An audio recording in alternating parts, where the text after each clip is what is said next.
সবাইকে, আমি মৌসুমি। তোমরা কেউ কেউ হয়তো আমাকে চেনো, আবার অনেকে চেনোও না। আমার মনে হয় মায়ের থেকে বেশি ভালো এই পৃথিবীতে আর কেউ চাইতে পারে না। মা হলো পৃথিবীর এমন এক মানুষ যে কিনা সন্তানদের জন্য সব কিছু করতে পারে। সেদিন ছিল বিপত্তারিণী পুজো, আর পুজো মানেই তো নিরামিষ রান্নাবান্না। তবে আজকের রান্নাবান্নায় কারোরই কিন্তু মুখ ভার হয়নি। যদিও সেই চেনা রেসিপি, তবুও সকলে চেটেপুটে আনন্দ করে খেয়েছে। তো আজকে সেই রেসিপিগুলোরই ট্রিক্স তোমাদেরকে শেয়ার করব, কি করলে সামান্য একটু আলু চচ্চড়িও লোকে আনন্দ করে বাটি চেটে খাবে। প্রথমে আমিও পরিমাণ মতো ছোট ছোট করে আলু কেটে নিয়েছি। খেয়াল রাখতে হবে আলুর সাইজগুলো যেন সমান হয়। খুব বেশি এলোমেলো হলে তরকারি কিন্তু দেখতেও ভালো হবে না, খেতেও ভালো হবে না। তারপর তেলে অল্প একটু কালো জিরে ফোড়ন দিয়ে তাতে আলুগুলো দিয়ে দিয়েছিলাম। এরপর পরিমাণ মতো নুন, হলুদ আর অল্প একটু চিনি দিয়ে নাড়াচাড়া করে পরিমাণ মতো জল দিয়ে দিয়েছিলাম। চিনিটা কিন্তু অপশনাল, তোমরা চাইলে দিতেও পারো, নাও দিতে পারো। তবে আলু চচ্চড়িতে যদি একটু চিনি দেওয়া হয়, সেক্ষেত্রে আলু চচ্চড়ির টেস্টটা অনেক বেশি ভালো হয়। এইভাবে তোমরা একবার রান্না করে দেখতে পারো, আমার মনে হয় অনেক বেশি ভালো লাগবে। আর এদিকে যেহেতু বিপত্তারিণী পুজো, তোমরা সকলেই জানো সব কিছু 13টা করার নিয়ম।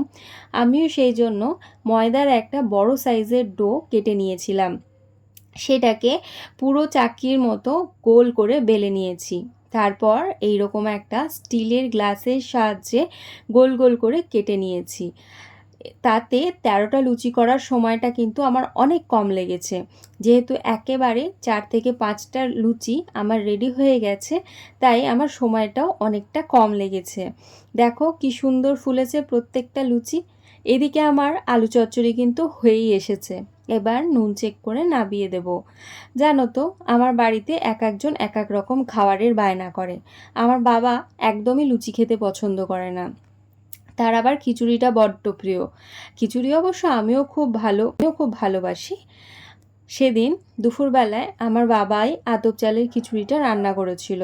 মেনুতে ছিল খিচুড়ি আর পাঁপড় ভাজা। উপোসটা যেহেতু মা করেছে, তাই মায়ের জন্য লুচি আর আলু চচ্চড়িটা আগেই করে নিয়েছিলাম, আর ছোলার ডালটা রাত্রে হবে। জানো তো, আমার বাবাও কিন্তু খুব সুন্দর রান্না করে। আমি রান্নাগুলো ম্যাক্সিমামটা আমার বাবার থেকেই শিখেছি। তবে আমার মায়ের হাতের রান্নাও কিন্তু খুব ভালো। আমার মাও এক একটা রেসিপি এত সুন্দর করে যেন মুখে লেগে থাকে। তো এই হলো আজকের আমার সারাটা দিনের ব্লগ, তোমাদের সাথে শেয়ার করলাম কিছু কিছু মুহূর্ত। তোমাদের যদি ভিডিওটা ভালো লেগে থাকে, অতি অবশ্যই চ্যানেলটাকে সাবস্ক্রাইব করে আমার পাশে থেকো। আজ আসি।